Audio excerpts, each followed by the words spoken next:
معزز سامعین السلام علیکم۔ معلوماتی دنیا میں خوش آمدید۔ اگر آپ کو ہماری معلومات اچھی لگی ہیں تو براہ مہربانی چینل کو سبسکرائب کر دیں۔ حدیث پاک ہے جس کا ترجمہ ہے، ہم کو یحییٰ بن بکیر نے یہ حدیث بیان کی۔ وہ کہتے ہیں کہ اس حدیث کی ہم کو لیث نے خبر دی۔ لیث عقیل سے روایت کرتے ہیں، عقیل ابن شہاب سے، وہ عروہ بن زبیر سے، وہ ام المومنین عائشہ رضی اللہ عنہا سے نقل کرتے ہیں کہ انہوں نے بتلایا کہ نبی کریم صلی اللہ علیہ وسلم پر وحی کا ابتدائی دور اچھے سچے پاکیزہ خوابوں سے شروع ہوا۔ آپ صلی اللہ علیہ وسلم خواب میں جو کچھ دیکھتے وہ صبح کی روشنی کی طرح صحیح اور سچا ثابت ہوتا۔ پھر من جانب قدرت آپ صلی اللہ علیہ وسلم تنہائی پسند ہو گئے اور آپ صلی اللہ علیہ وسلم نے غار حرا میں خلوت نشینی اختیار فرمائی اور کئی دن اور رات وہاں مسلسل عبادت اور یاد الہی و ذکر و فکر میں مشغول رہتے، جب تک گھر آنے کو دل نہ چاہتا توشہ ہمراہ لیے ہوئے وہاں رہتے۔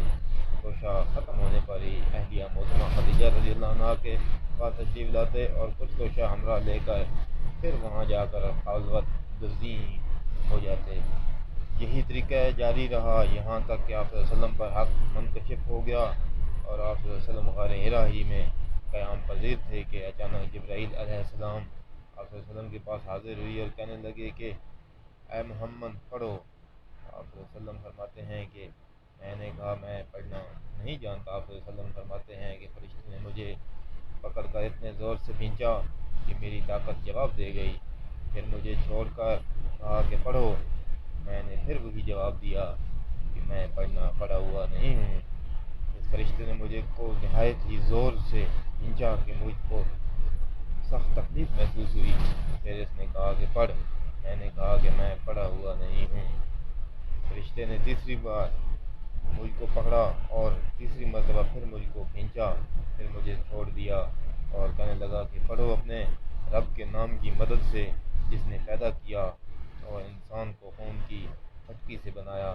پڑھو اور آپ کا رب بہت ہی مہربانیاں کرنے والا ہے۔ بس یہی آیتیں آپ صلی اللہ علیہ وسلم جبرائیل علیہ السلام سے سن کر اس حال میں غار حرا سے واپس ہوئے کہ آپ صلی اللہ علیہ وسلم کا دل اس انوکھے واقعے سے کانپ اٹھا تھا۔ آپ صلی اللہ علیہ وسلم خدیجہ کے ہاں تشریف لائے اور فرمایا کہ مجھے کمبل اڑھا دو، مجھے کمبل اڑھا دو۔ لوگوں نے آپ صلی اللہ علیہ وسلم کو کمبل اڑھا دیا۔ جب آپ صلی اللہ علیہ وسلم کا ڈر جاتا رہا تو آپ صلی اللہ علیہ وسلم نے اپنی زوجہ محترمہ خدیجہ رضی اللہ عنہا کا تفصیل اسی کے ساتھ یہ واقعہ سنایا اور فرمانے لگے کہ مجھ کو اب اپنی جان کا خوف ہو گیا ہے۔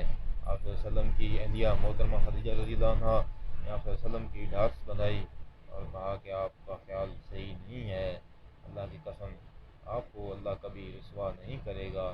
آپ تو اخلاق فاضلہ کے مالک ہیں، آپ تو خنبہ پرور ہیں، بے کسوں کا بوجھ اپنے سر پر رکھ لیتے ہیں، مفلسوں کے لیے آپ کماتے ہیں، مہمان نوازی میں آپ بے مثال ہیں اور مشکل وقت میں آپ امر حق کا ساتھ دیتے ہیں۔ ایسے اوصاف حسنہ والا انسان کیوں بے وقت ذلت و خواری کی موت نہیں پا سکتا؟ پھر مزید تسلی کے لیے خدیجہ رضی اللہ عنہا آپ صلی اللہ علیہ وسلم کو ورقہ بن نوفل کے پاس لے گئیں جو ان کے چچا زاد بھائی تھے اور زمانہ جاہلیت میں نصرانی مذہب اختیار کر چکے تھے اور عبرانی زبان کے کاتب تھے۔ چنانچہ انجیل کو بھی حسب منشاء خداوندی عبرانی زبان میں لکھا کرتے تھے۔ انجیل سریانی زبان میں نازل ہوئی تھی، پھر اس کا ترجمہ عبرانی زبان میں ہوا۔ فرقہ اس کو لکھتے تھے وہ بہت بوڑھے ہو گئے تھے، یہاں تک کہ ان کی بینائی بھی رخصت ہو چکی تھی۔ خدیجہ رضی اللہ عنہا نے ان کے سامنے آپ صلی اللہ علیہ وسلم کے حالات بیان کیے اور کہا کہ اے چچا زاد بھائی، اپنے بھتیجے محمد صلی اللہ علیہ وآلہ وسلم کی زبانی ذرا ان کی کیفیت سن لیجئے۔ وہ بولے کہ بھتیجے، آپ نے جو کچھ دیکھا ہے اس کی تفصیل سناؤ۔ چنانچہ آپ صلی اللہ علیہ وسلم نے از اول تا آخر پورا واقعہ سنایا، جسے سن کر ورقہ بے اختیار ہو کر بول اٹھے کہ یہ تو وہی ناموس معزز رازدان فرشتہ ہے جسے اللہ نے موسیٰ علیہ السلام پر وحی دے کر بھیجا تھا۔ کاش میں آپ کے اس عہد نبوت کے شروع ہونے پر جوان عمر ہوتا۔